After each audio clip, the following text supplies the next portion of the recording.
I love your love for Star Wars.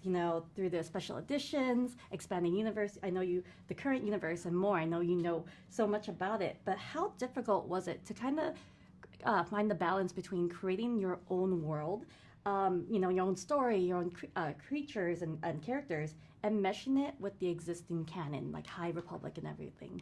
It was difficult, to be honest. I think when you love something this much and you have so much reverence for it, it's difficult to find your own way into it.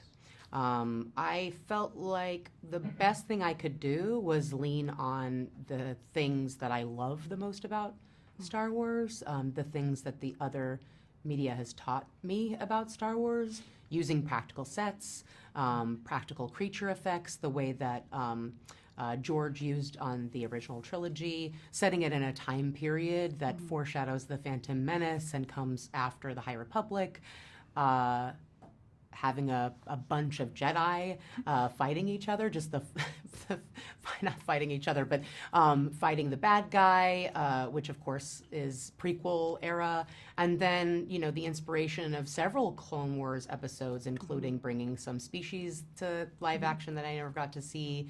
And of course the episode The Wrong Jedi, that I think we borrow a couple of themes from.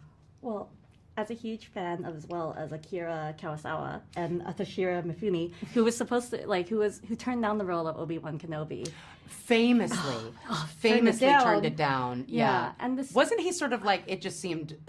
He was like, it's not my thing. It's niche, and I was it's niche.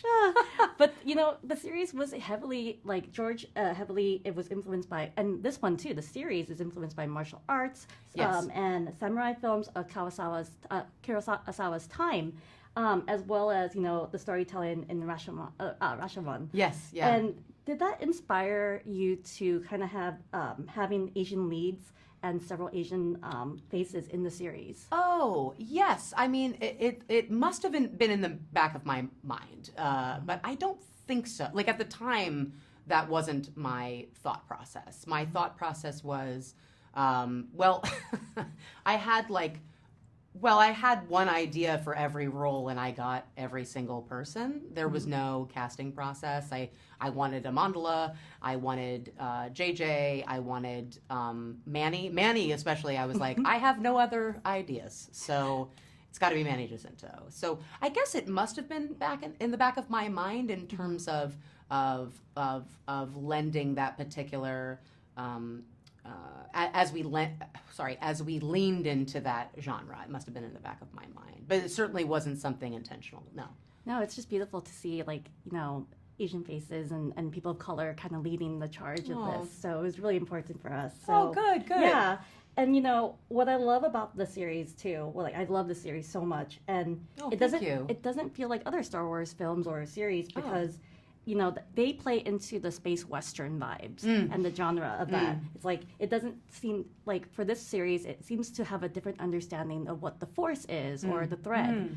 And I was wondering, for you, what genre elements did you want to incorporate into this? Well, definitely wuxia. I mean, wuxia is not just about martial arts. There's usually some aspect to it that is either female or romantic. It has this almost like, it's like Shaw Brothers meets Jane Austen almost. Yeah. Even Ong Lee, when he was pitching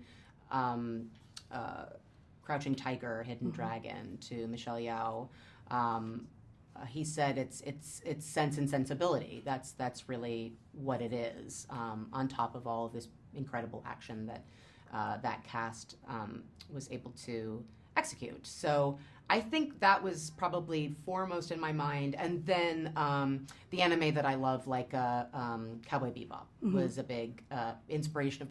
First of all, I was a huge fan of it. I think, one of those things where I remember where I was when I finished watching it. Yeah. And I screened it for the writers and for the designers so that they can understand the tone I was looking for. Well, I love the tone, and I love the elements that you added in there. Oh, thank you. And just the characters itself. So thank you so problem. much. Thank it was you, so Laura. lovely chatting with you. Yes. Activists, directors, comments and the lectures, fanboys, professional artists and professors. Maybe a nerd who's just like you, talking about the things that you like too. So I invite you to the NOC. In full color, you see me. The Hard Knock Life, comics, movies, and TV. Yeah, pop culture with a different perspective. Watch it on your screen, hit play, so check this.